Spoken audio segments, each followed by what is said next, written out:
Okay, I'm taking a total risk here. It's a Monday morning. Crystal, I'm coming on live because I read your comment today on Facebook, and listen, we're missing y'all too. I've had this message in my heart for the last, 4 or 5 days. And then, when God gives you a real life experience to confirm that this is a message He's placed on your heart, yeah, that happened this weekend. And so, just this morning, I just thought to myself, I'm going to get on here and just share with y'all. I don't know if you guys are dealing with what maybe I still am dealing with and wrestling with most of my life. And then just recently, just little things have started to come up where God is just telling me, Joy, you are not fully submitted this to me yet. And so this week He's been just having me flip through the Word and really study and meditate on different people throughout the Word that are really life givers to us in the Word of God that we need to be looking at. And so I just want to just come on here with y'all. If this is for you, that's great. If it's not, just turn this off or maybe watch it at another time. But I really want, okay, so a couple things happened. I saw Crystal's message on the community page this morning. Good morning, y'all. So good to see your faces and your names. Good morning, good morning. But I saw Crystal saying she just misses the daily Bible studies, And my heart broke because I do too. I miss seeing Tara every day, and I miss seeing each one of you every day, and I just miss hearing from the Lord. There's my son staring at me as I'm talking to y'all. I miss hearing from the Lord every single day when we're with you, and I know we're all doing this separately and individually, but there's just something that is, obviously lacking and missing. Maybe not lacking, but definitely missing with the community. And so I'm looking forward to getting back into that as well. And so, good morning. So I want to just talk to you about, I don't know how long it's going to take me. Stay as long as you want. I don't think it's going to be a very long message, but it's on my heart. It's something that I'm dealing with in my everyday life. And I want to talk to you about this. And then I saw a video this morning that someone placed in our community page by this amazing man of God that was talking about rejection. And that's where the Lord has had me all week. I've been sitting on this message all week. And then I had something happen this weekend that God just showed me, some of the areas in my own heart that I'm not free from yet. And there's still a spirit of rejection in me. And it's one of those nasty spirits. It doesn't want to leave easily, does it? And so I just started to look into this thing called rejection. Again, it's not for everybody. Maybe you don't deal with this, but for the woman, for the man, that you still wrestle with rejection. You still wrestle with wanting to be accepted more than maybe you're desiring to be accepted just by your father. Having that audience of one, it's so hard to do that. It's so difficult, and yet we don't have to do it on our own. And I was looking into rejection. Do you know that rejection is the most common emotional wound that a human being can experience?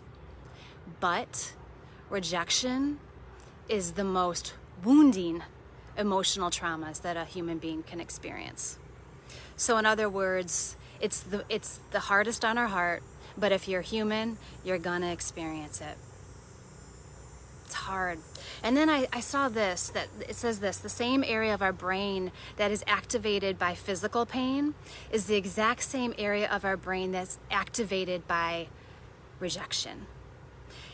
In fact, and real quick, I read something that they said that when they did a study on people and they took Tylenol when they felt rejected, they actually had lower pain, because it's that same area neurologically that we experience with physical pain, physiological pain, and rejection. It's so interesting to me. So this is why it's so important that we know this, is because when we experience rejection, which it says that every human experiences rejection, but it's the worst emotional wound we will experience, we want to numb out. We don't want to feel it. When I get migraines, I can't even think straight until I get to that medicine, if I got medicine, or something that's going to help eliminate that so that I can even pray at that point, And it's very similar to rejection. It's so debilitating, it's so paralyzing that we just want to find a numbing out agent to rid it, right? To rid the pain. So oftentimes you'll find addictions of any kind. It doesn't have to be, drugs and alcohol, although oftentimes it is, but it can be the addiction to people pleasing, the addiction to food, to shopping, whatever, just addictions, any kind of way that you're able to numb out, to have a counterfeit comfort, oftentimes comes from a root of rejection. It's good, right? So I was thinking about this, and I'm really excited to share about this woman. And if you've been in the church or you've heard messages of any kind, even from the barn community, you've heard about this woman at the well. But I feel like we need to clear her name. Every time I hear someone speak about the woman on the well, and I'm guilty of this, I'm like, no, we need to clear this woman's name. She is known as like a promiscuous woman. She's known about a woman who slept around all the time. And that's actually, can I just say, I need to clear her name. I'm like, Lord, thank you for allowing me to just talk about the truth about this woman. This woman, the woman at the well, it says that she had been married 5 times, and then Jesus had shared that she was not married to the 6th man, but she was living with and sleeping with him. Back then, when you had been divorced 1 time, 2 times, 3 times, 4 times, 5 times, any times, that was a man that divorced you, a man that left you. Women were not able to divorce their husbands. They had no say in it. She wasn't a promiscuous woman. She was a rejected woman. Not once, not twice, not 3 times, not 4 times, but 5 times she had that knock on the door. She had that Dear John letter sent to her, letting her know of everything she was not, that she missed the mark. She wasn't good enough. Another man is telling her, you're not wife worthy. I'm divorcing you. And back then, men could divorce women for any reason. As long as they found something insufficient about her, they could hand her divorce papers. The woman at the well was not a promiscuous woman. I don't know where this came from. I don't know where this stemmed from, but she was a woman that was rejected over and over and over and over again. Like, it breaks my heart to think that. And for so long, we as a church have been telling others that she's been this promiscuous woman. No. Jesus saw her and knew that she had been rejected over and over and over and over again. And she was sleeping with the 6th man, because like we just said, she was numbing out. Rejection is so painful 1 time, but to have it over 5 times, 5 different men telling her, you're not enough. And Jesus found her numbing out into the arms of a man that maybe, just maybe for a hot second, she can forget that she's not enough. And Jesus knew she needed the living water, that living water to saturate the dry places of rejection.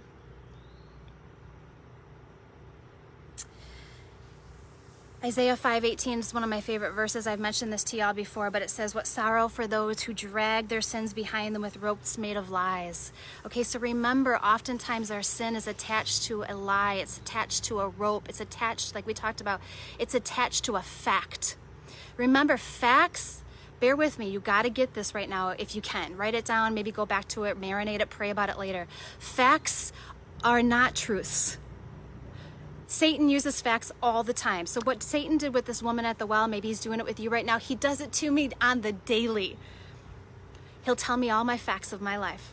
He told her, the woman at the well, you know, husband number 1 didn't find you good enough. Well, you know, husband number 2, he told you that you weren't sufficient enough. Well, you know, husband number 3, it's a fact, woman at the well. You can't discount it. Man number 3 told you that you weren't good in bed, so he had to give you a certificate of divorce. You know, number 4 told you couldn't cook. It wasn't good enough for him. You know, number 5 said you just weren't interesting enough.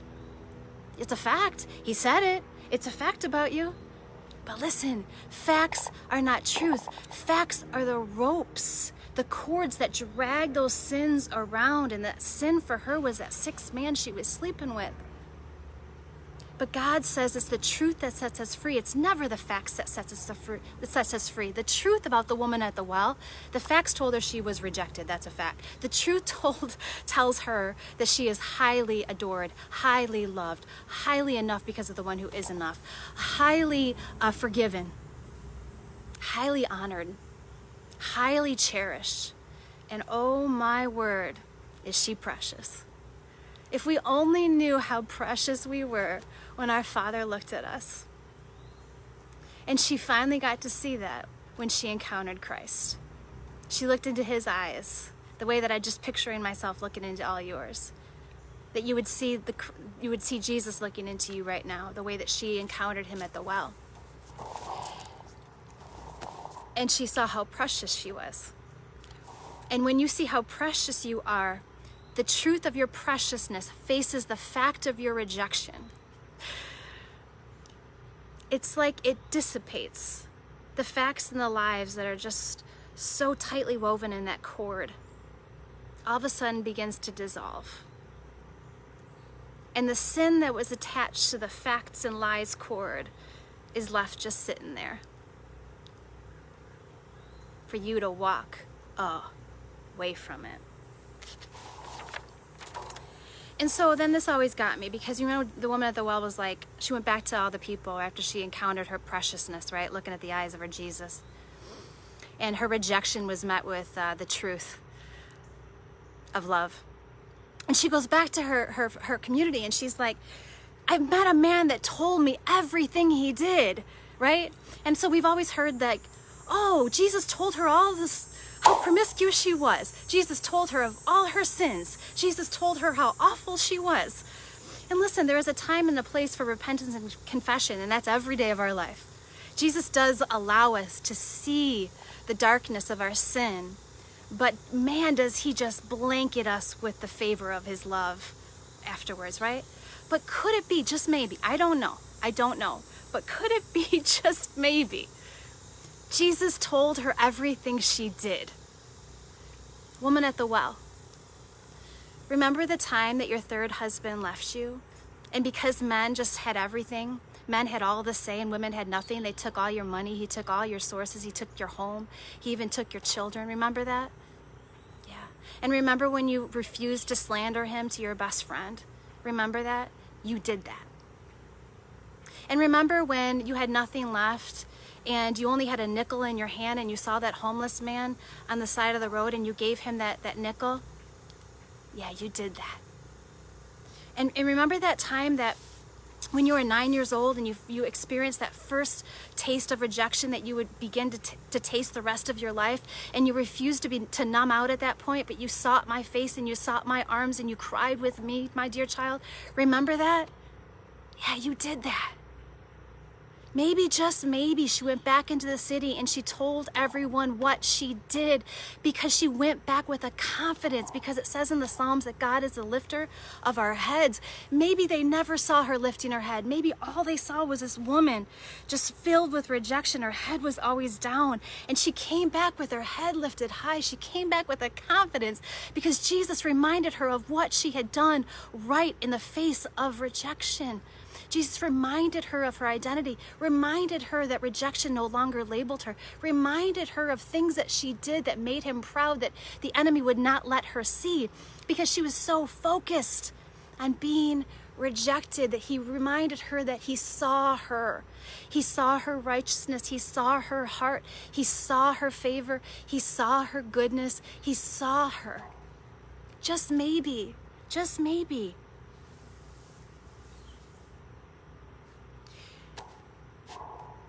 And then I want to go, if you're still with me, like, this is just where the Lord's had me for the last few days. And then so the Lord brings me right back to this man in the Old Testament called Joseph, okay? And we've talked about this at the barn, but Joseph was a man that was rejected by his own family. Maybe there's some of you out there that you feel like that. You've been rejected by your own spouse. You've been rejected by your own children. You've been rejected by your friends. You've been rejected by people that don't even know you and they've already labeled you and they don't like you. Maybe you've been rejected by someone that really does know you really well and they're like, I don't want anything I don't even want anything to do with you. I'm done with you. Well, Joseph was rejected by his own brothers. And a lot of times their rejection has nothing to do with you. It has everything to do with the reflection of them. Okay, receive that. And that was the case with Joseph. And they put him in a pit. It's a really amazing story. He was sold to slaves. They wanted him dead. They wanted him gone. They just rejected him. And Joseph really lived and operated with that rejection. And to make a long story short, the brothers had an opportunity. They came back, they saw Joseph, and Joseph had an opportunity to pay them back. But I want you to hear this in Genesis 50:19 through 21. This is one of the most well-known verses. Even if you don't even know the Bible, we have quoted this in the face of the enemy. You know, what you intended for harm, enemy, God has used for my good. right? We know that. And so this is what it says. What you intended for harm, God meant for good, he said to his brothers. But there's one more sentence right after that. And he says, can I judge you? In other words, he's saying, I have to either choose right now, knowing that you were not a stumbling block, brothers, family, spouse, children, best friend, social media, whoever's rejecting you. You weren't a stumbling block for me when you rejected me. You were a stepping stone for me. What what the enemy intended to use for harm, that rejection, that actually was protection. What I thought was a harm, actually God used it for my good. Joseph, his story is just amazing. Go and read it if you're dealing with rejection. What happened because of his rejection, and not in spite of his rejection. Because of his rejection, what God did with his life, and why all the Israelites ended up being in Egypt in the first place, had everything to do with rejection for Joseph. And Joseph knew he had two choices. Either it can make me bitter, or it can make me better. But even more so, he had another two choices, and I could either pay you back, or I can receive my promise. We can't have both. He knew that I could pay you back. I can judge you. I can try to punish you for the rest of my life. Or I can let God be the judge, and I let go of trying to pay you back. And I hold on to the promises of what God's going to do in this. The promise that he's going to turn what you intended to harm me. He's actually going to use that for my good. He's going to use my misery and make it my ministry. But if I'm trying to pay back and I'm trying to punish, I just have foregoed, if that's a word, my promise.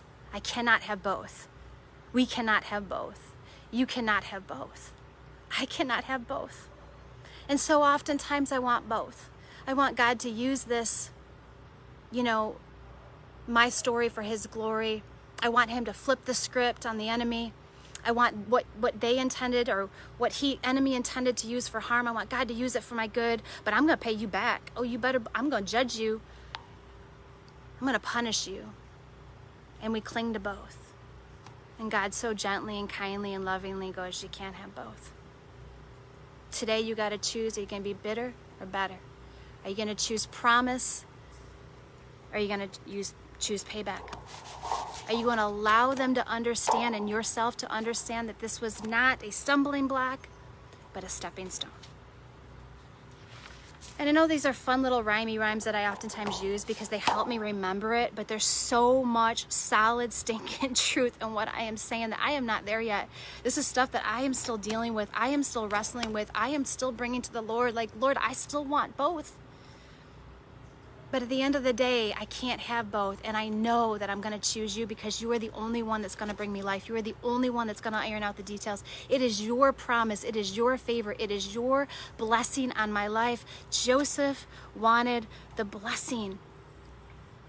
He wanted the promise more than he wanted the payback. And look what ended up happening. I pray this for your life.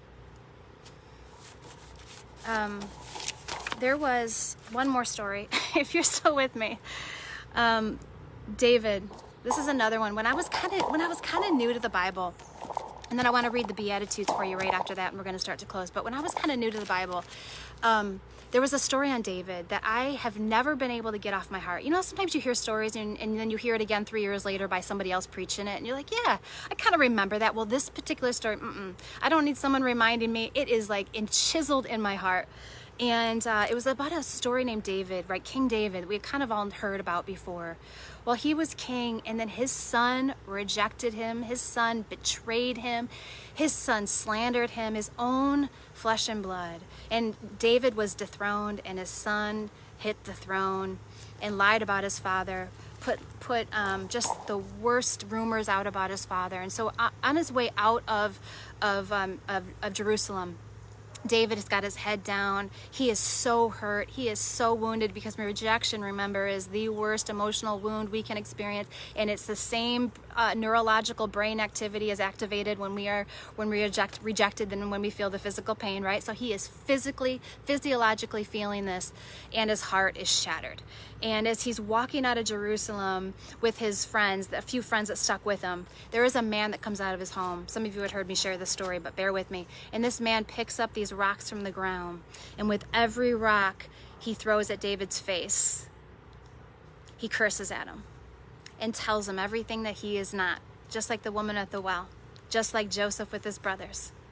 All the ways he's rejected, all the ways he's not good enough, all the ways he's scum of the earth, everything he's done wrong, and these rocks are just hitting David left and right, the man who was once king, the man who God promised to bring kingship to Judah. And his best friend says to him, listen, I'm not going to let this man do this to you. And it's so interesting. I really want you to grab hold of this the way that the Lord allowed me to grab hold of this. And like I said, I haven't forgotten about this. Every time I taste that spirit of rejection, my heart goes back, my heart and my mind go back to this story. Because I want this for my life. I want this for your life. He says this, it's somewhere like in 2 Samuel 16, 5 through 13-ish, somewhere in there. It's a whole story. But he says this to his friend. As he's getting hit from head to toe with stones, and not only physical stones, but words hurt. He's getting thrown stones through words too, from this man that's believing lies. David says this, perhaps the Lord will see that I am being wronged, and he will bless me because of these curses today.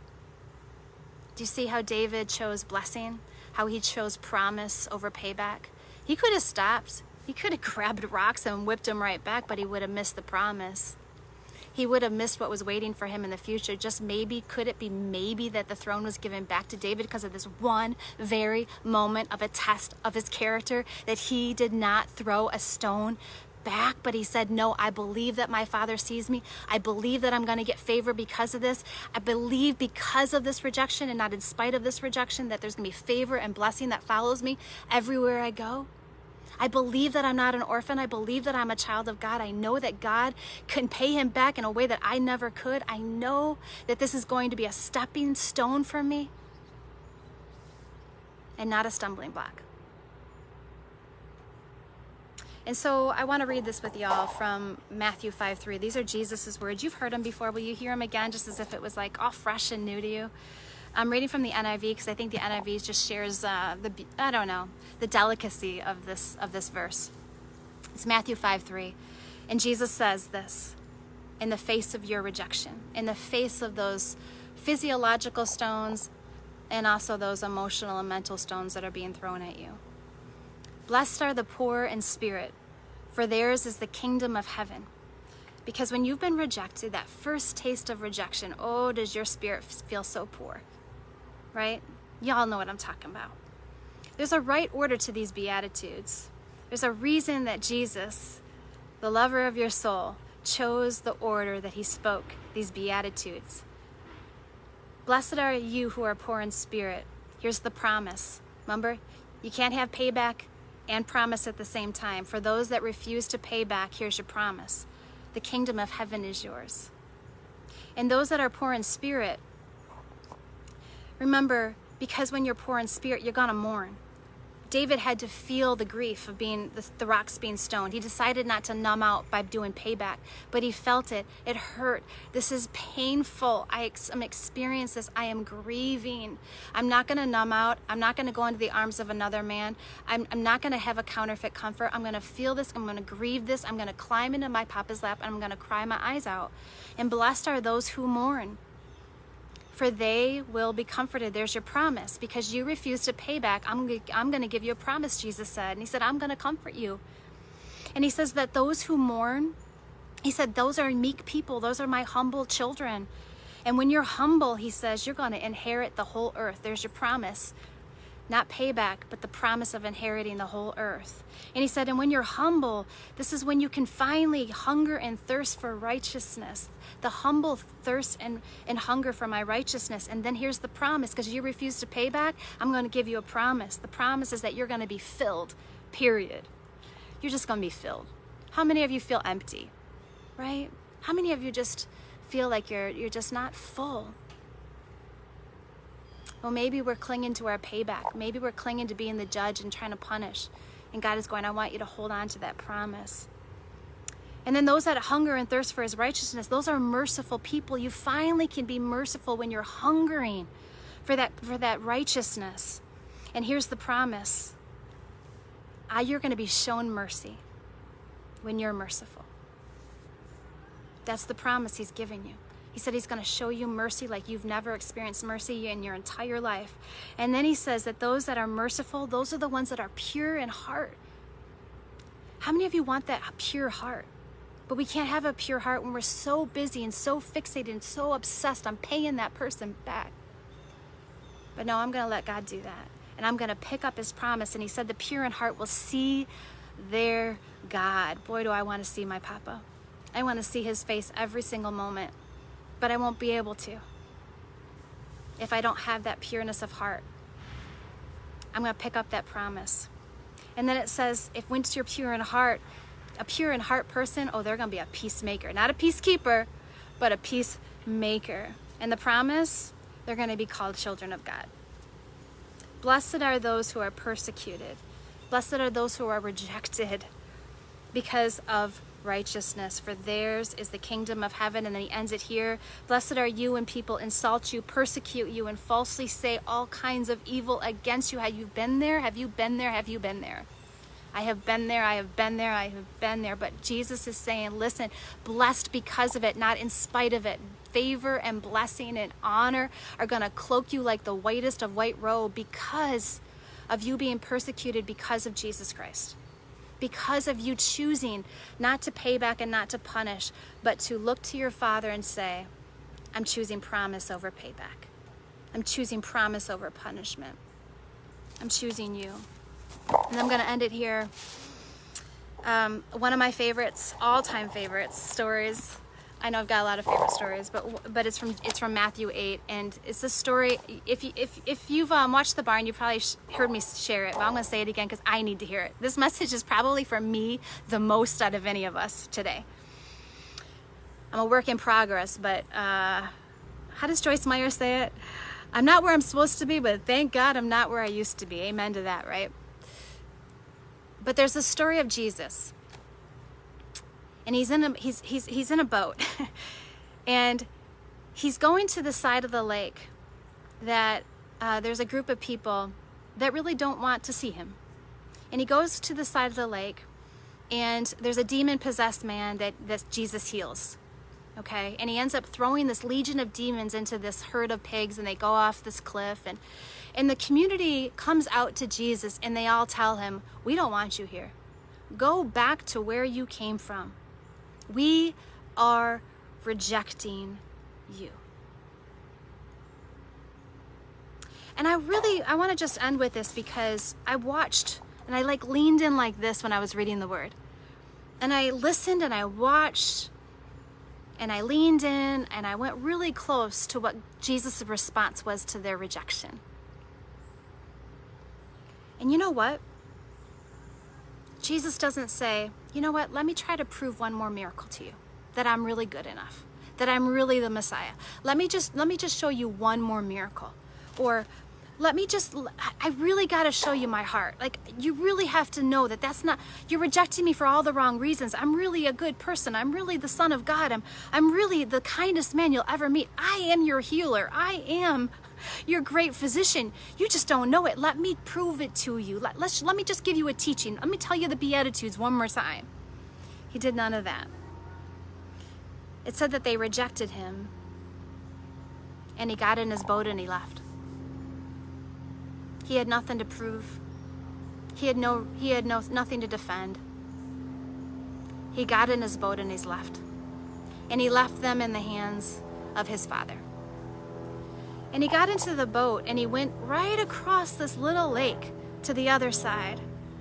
And as soon as Jesus pulls up, it says there is this great multitude of people begging to see Jesus. Jesus, we missed you. Jesus, we love you. Jesus, we can't wait to see another miracle. Jesus, you are the kindest man we've ever met. Jesus, who are you? Because we want you to stay here forever. One side of the lake, he was fiercely rejected. And on the other side of the lake, he was fiercely accepted. But Jesus refused to grab hold of either one.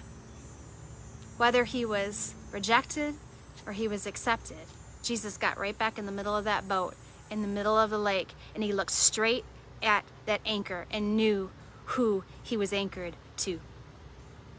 He wasn't anchored to people's acceptance and approval, and he dare not be anchored to their rejection, because he knew what we don't know, because he's the maker of our soul, that both will end up depleting us of life, stealing us of joy, ridding us of any kind of peace, depleting us of any being content in this world, fulfilling our purpose that God has placed in your life. Oh, he knew it all right. But he knew right in the middle of that lake where there was neither rejection or acceptance, he knew his identity. He knew he was who God called him to be, regardless of either, because he knew in this little tiny lake that in 5 flat minutes, he's going to be accepted by one and rejected by another. And I don't know about you, I have a feeling you got your own lake. I have a feeling you are in your own lake, and you know exactly what I'm talking about. You go to one place and you're fully accepted, you go to another and you are fully rejected. And we together cannot allow either one of those to identify who we are. And again, like I said, when I got on here, I am preaching to myself. I'm letting the Lord preach to me, because I am a work in progress in this area. But I know that I know that I know that I know that I know with everything in me, and everything we're sharing today is going to give us life in a way that we can't even begin to fathom or understand. So that's what's been going on in my mind and my heart on the spirit of rejection. And I pray that it blessed you. I pray that it encouraged you. I pray that it's going to be the lifter of your head today, to see what he's up to, because I truly believe that every single one of us right now here today together with Julie and Tracy and Christina and Madison, that we know, and Trina, that we no longer are going to be dictated by people's acceptance or rejection, but by the audience of one, the only one that matters. And I have a feeling that if we grab hold of that anchor, our identity, that we are going to be able to live a life that is quite extraordinary, quite amazing, beyond our comprehension of what he has waiting for us. But it's a matter of, are you going to choose promise? Or are you going to choose payback? Are you going to choose stumbling block as my rejection, or are you going to choose rejection as protection, as your stepping stone? Let's choose him together today. All right, y'all, I love you. Thanks for being on here with me today. I love each one of you. Barb, it is so good to see your name on there today. Hi, Sarah. Hi, Jennifer. Hi, Deborah. Hi, Beth. I love y'all. Have a great Monday. Listen, before I end, I cannot share this. This weekend is worship night. This weekend is baptism.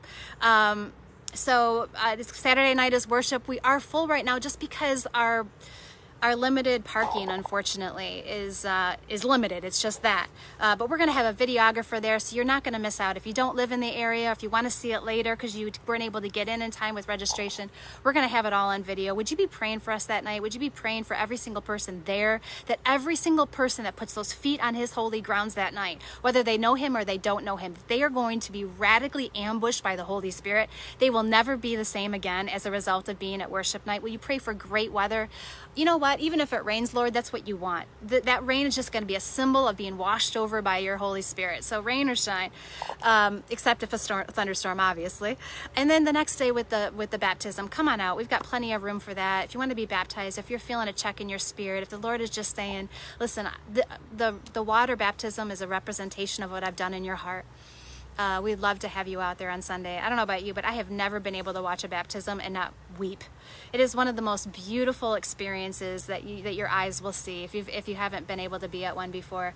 So we'd love to have you. If you're in need of a Bible, I want to send you a Bible. The Barn family wants to send you a Bible. Tara, Danelle, Sue, all the volunteers that pray over those Bibles, we want to send you a Bible. So just reach out to us through our website, and we're going to get a Bible in your hand. I love you all so much, and I cannot wait to hug each one of you if you're going to be there physically this weekend, and to look you in the eyes and to tell you how precious you are, and also to tell you just how grateful we are to be in this community with you. Enjoy the rest of your Monday. I cannot wait for us to say no to the spirit of rejection. The enemy hates that we're talking about this today, doesn't he? Nope. We're saying no to the spirit of rejection and recognizing that it's been protection the whole time. All right, I'm going to let you go. Love you all.